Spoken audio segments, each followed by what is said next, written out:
sweet like a buttercup. You're a Barbie doll. Show them all what I'm made of. Strut down the hall. Won't stop till I get enough. All right, so get this. We're diving into a pretty wild topic today. President Trump signed this executive order to rename the Gulf of Mexico to the Gulf of America. I know it kind of sounds like, I don't know, something you'd hear on like a late night comedy show or something, but it's real. It's a real thing.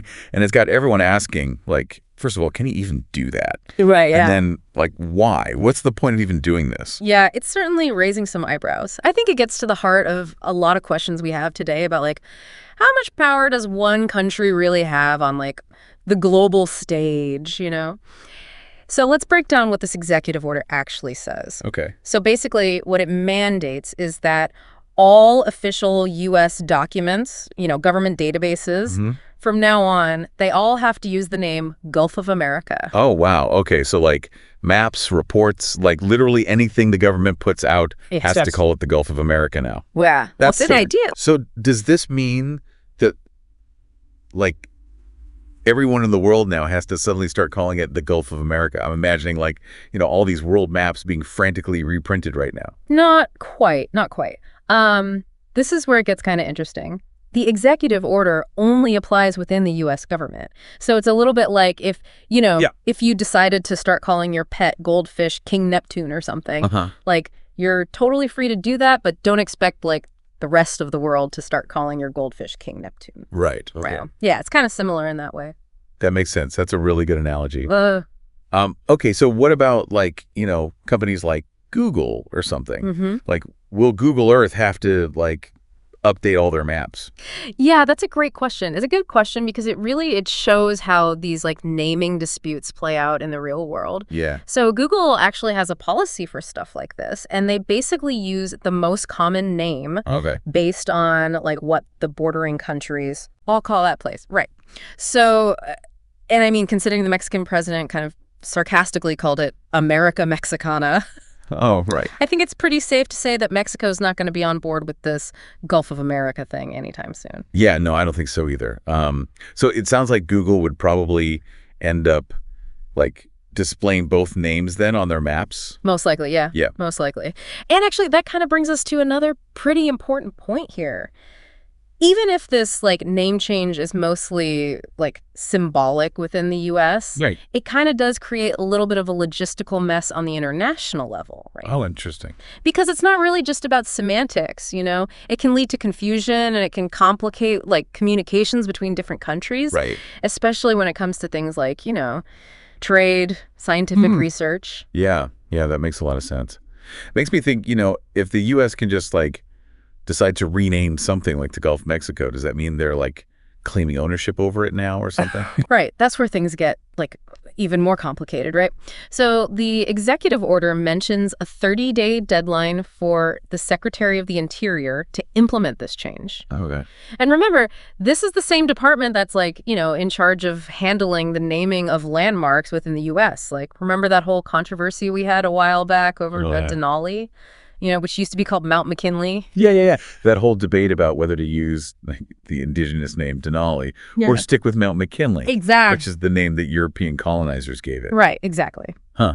So is this Gulf thing like a similar situation then? It definitely raises those same questions about, like, you know, who gets to decide what things are called. Yeah. Especially when it comes to places with, like, shared history, you know, shared significance. Right, exactly.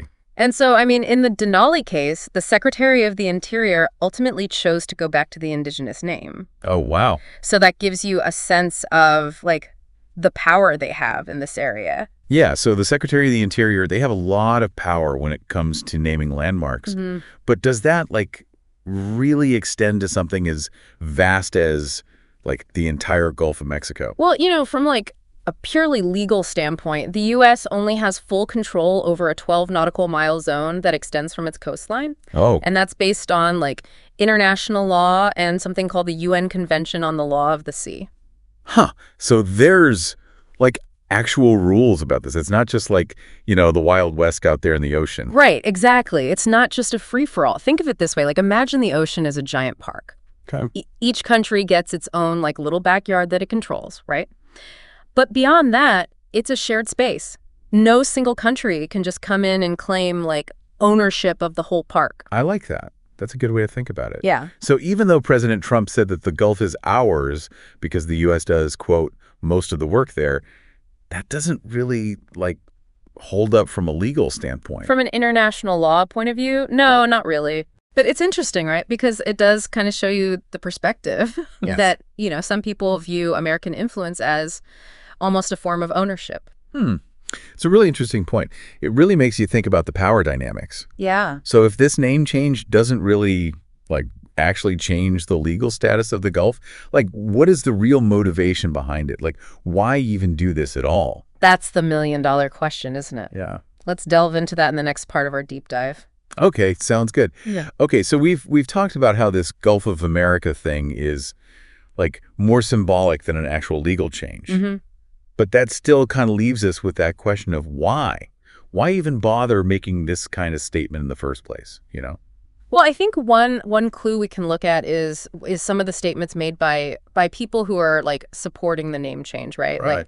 Like Congresswoman Marjorie Taylor Greene, for example, she's called the name a Gulf of America, the rightful name, which kind of hints at this sense of, ownership or dominance, right? I see. So it's not just about, like, the name itself. It's more about, like, projecting this image of America and its role, in the world. Exactly. It's about power. Yeah. It's about influence. It kind of ties into this whole narrative that some people believe where, the U.S. plays such a dominant role in the Gulf region that it's practically, theirs in their minds. Yeah, that's really interesting. It reminds me of how some people talk about, like, the American century and stuff. Yeah. Like this idea that, the 20th century was dominated by the U.S. That's a great connection. And I think you could definitely see this executive order as like an attempt to kind of extend that narrative, Yeah. to say like, hey, we're still here. Yeah. We're still dominant in the 21st century, at least symbolically with this name change. Right.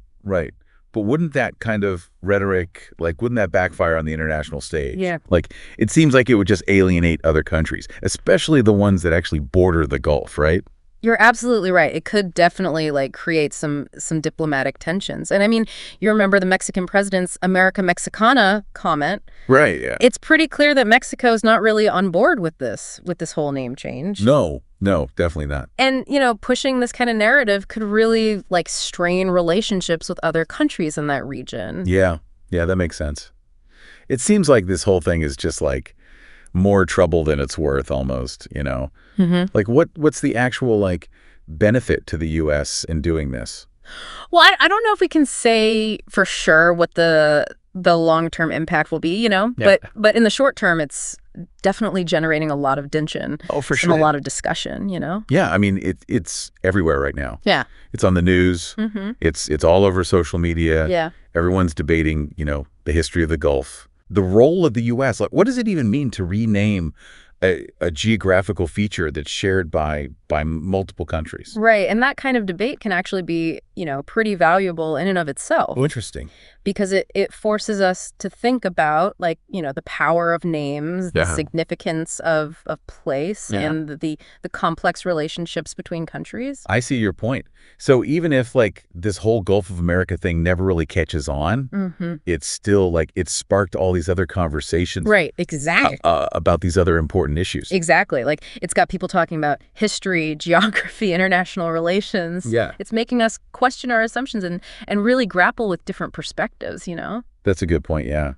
This whole situation kind of reminds me of those places in the world that have, like, totally different names. Right. Depending on who you ask, Like the Rio Grande, for example, which Mexico calls the Rio Bravo. Absolutely. That's a perfect example of how names can reflect different cultural perspectives and different historical narratives.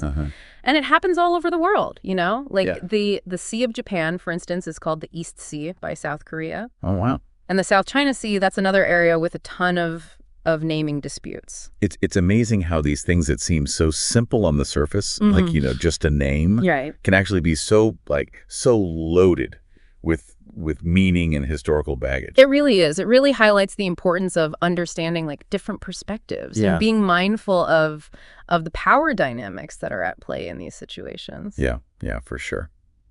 So what does this all mean for our listener then? Like, what's the key takeaway from all this Gulf of America stuff? Well, I think the most important thing to remember here is that names matter, right? They're not just like neutral labels. They actually carry a lot of weight. They reflect, underlying beliefs and values. So whether it's the Gulf of Mexico, Mount McKinley, or even like a street in your own town, the names that we use really do shape how we see the world and our place in it, And sometimes, like, challenging those names can be a way of challenging those beliefs and values. Right? Exactly. It can be about reclaiming history, asserting your identity. Yeah. Or even just, demanding that your voice be heard. Okay, so we've really gone deep on this executive order, talked about what it means for the rest of the world, and even touched on the power of names, and the stories they tell. Yeah. What's the big takeaway for our listener? What's the thing we want them to walk away with? I think the most important thing is this whole Gulf of America thing is it really reminds us to think critically about the world, Yeah. We just take names for granted so often. Yeah. But they really do hold a lot of power. They shape how we see places, how we understand history, even how we interact with each other. It's true. Yeah. You're right. It's like we've been looking at this map our entire lives, and suddenly someone's like, wait, what if we called it something else? Exactly. And then you're just like, whoa, okay, yeah. Right, and it makes you re-examine everything. Yeah. And that can be really valuable. Yeah, totally. It can lead to new insights, new perspectives, and just a deeper understanding of how complex the world really is. I like that. So, as we wrap up this deep dive, I want to leave our listeners with a question to kind of ponder. What do you think about renaming landmarks? Is it about claiming ownership? Is it about correcting historical inaccuracies? Or is it something else entirely, That's such a good question, and there's no easy answer. It's something we should all be thinking about and discussing. Yeah. Think about the places you know and love.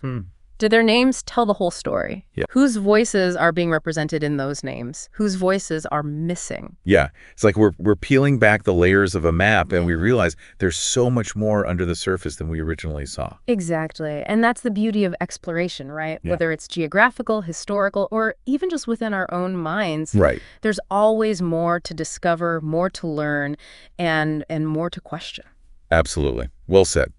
So to our listeners out there, we encourage you to keep exploring this topic, dig into the history of place names, learn about the crazy world of international law and territorial disputes, and, maybe even do some soul searching about the places that hold meaning for you and why. Yeah. Who knows? You might even discover a hidden naming controversy right in your own backyard. Free in your own town. Yeah. And if you do, let us know. We're always up for another deep dive. Until next time, keep questioning, keep exploring, and keep those brain gears turning. Absolutely. Sound the alarm. I'm coming up. We'll have a ball. I'm sweet like a buttercup. You're a puppy dog.